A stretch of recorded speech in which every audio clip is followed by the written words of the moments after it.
Establecemos contacto en vivo con Camille Sully. Ella es directora para las Américas de Reporteros Sin Fronteras.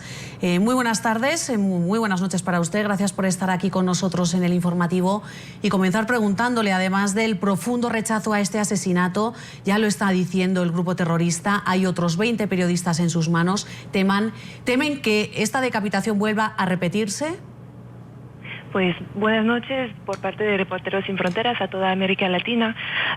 Es cierto que en este momento no podemos decir lo que va a pasar en el futuro. Nosotros tratamos de hacer todo nuestro posible para que ese tipo de crimen bárbaro no lleve de nuevo.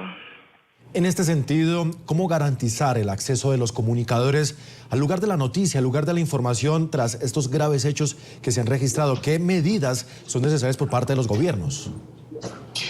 Pues lo importante es que sí se sigue reportando sobre los hechos en Siria.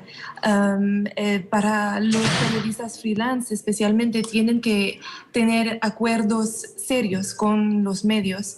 Hay un debate hoy en día entre las organizaciones de derechos humanos y de libertad de información y los medios a propósito del estatus de freelance, que tiene que estar más seguro.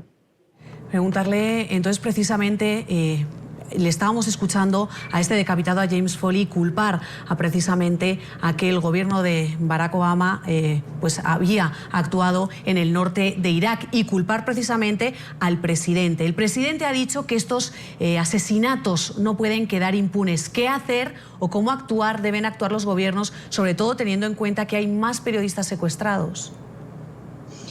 Ahora cabe a los gobiernos de los países de la comunidad internacional investigar sobre eso. También llamamos a las Naciones Unidas a seguir investigando.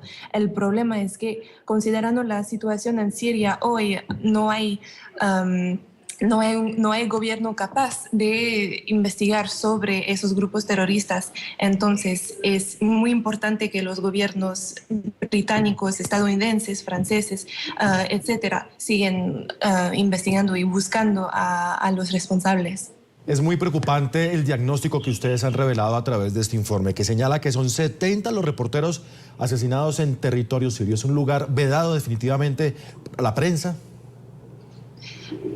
Pero no entendí bien la pregunta. Siria se convierte en el país donde la prensa finalmente tiene cerradas las puertas de difícil acceso, donde informar se ha convertido prácticamente en el principal delito para un comunicador que termina arriesgando y perdiendo su vida. Sí, pues es cierto que en una zona de conflicto es muy peligroso para los reporteros, para los comunicadores. Pero hoy en día la realidad es que hay menos y menos países en situación de guerra, y a pesar de eso, la cifra, como el nombre de periodistas asesinados cada año, parece ir subiendo.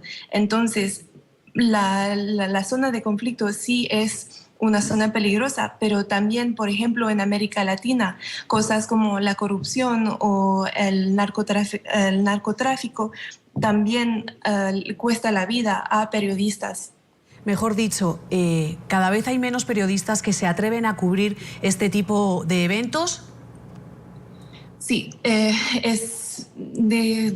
pues no sé si son menos. La realidad es que, a pesar del peligro, los periodistas están muy compromisos con su trabajo. Entonces, lo que sí quiere el Estado Islámico, por ejemplo, es que la gente, es que los periodistas callen sobre lo que hacen.